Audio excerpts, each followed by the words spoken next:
Magandang araw sa inyong lahat mga kakeryos. Sa tagpong ito, magbibigay tayo ng mga ideya tungkol sa ating mga motor na ginagamit sa pang-araw-araw. Ngayon po ay kasama na sa pamumuhay ng mga tao ang paggamit ng motorsiklo sapagkat napapadali ang kanilang mga ginagawa sa pang-araw-araw. Ay nakakatulong po ang mga motorsiklo natin at malaking problema kapag nasira. Kaya yung iba nagdi-DIY, yung iba naman ay nagpapagawa sa mga pagawaan para magamit ng maayos. Ngayon po ay magbibigay po tayo ng kunting kaalaman tungkol sa ating mga motor. Umpisahan po natin dito sa ating stator. Ano po ang mga katangian ng ating stator? Marami po ang klase ng stator ng iba't ibang uri ng mga motor.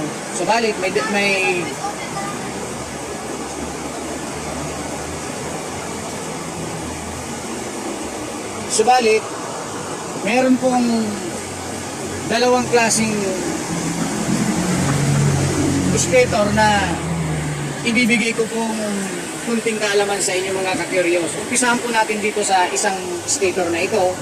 Ito po ay, ang katangian po nito o ay ginagamit ito sa tinatawag nating battery operated na motor. Dito po nagsisimula ang kuryente ng ating motor. Kung wala po nito, hindi aandar ang ating motor. Kung mapapansin niyo po, meron itong mga wire kung saan ay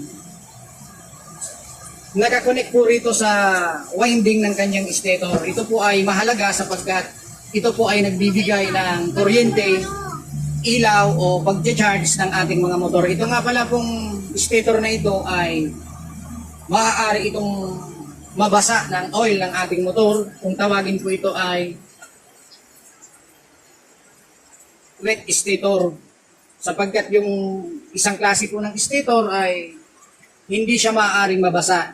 Ito po yun mga kakuryos. Ganito po ang isang uri ng stator kung saan meron siyang primary.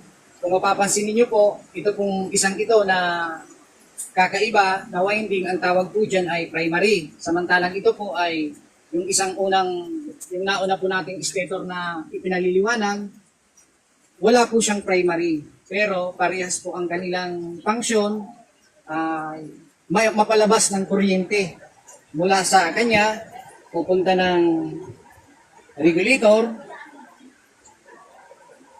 pupunta ng CDI, ignition coil, mag-i-spark, then aandar na po ang ating mga motor kapag nakakondisyon po. Ito rin po ang stator na AC drive. Meron din po itong mga wire at nakakonect din po ito sa ating mga motor. Kung mapapansin niyo po, ito ay mayroong 3 wire o 4. Yung isa po ay nakahiwalay na, yung pulser. Yung pulser po ay ito po ang kanyang hitsura na kung tawagin naman ng iba ay pick up coil or trigger ng kanyang CDI para mapalabas ang kanyang kuryente. Sa mga susunod po nating vlog ay ituturo po natin mga kakuryos ng maliwanag pa para lalo nating maintindihan. Sa ngayon po ay ito muna ang isi-share nating ideya na makakatulong po sa ating mga motor. Pero meron na pong mga pagkakataon na may mga magagaling na kahit walang stator ay pansamantala mapapatakbo nila ang kanilang mga motor. Yun po ay dahil sa masyado ng malawak ang kanilang kaalaman. Ito pong AC type na stator ay may 4 na wire, isang pulser, isang ground at yung isa pong wire, yung kulay yellow, yung pong lightning coil natin at isa naman po para sa charging ng ating baterya.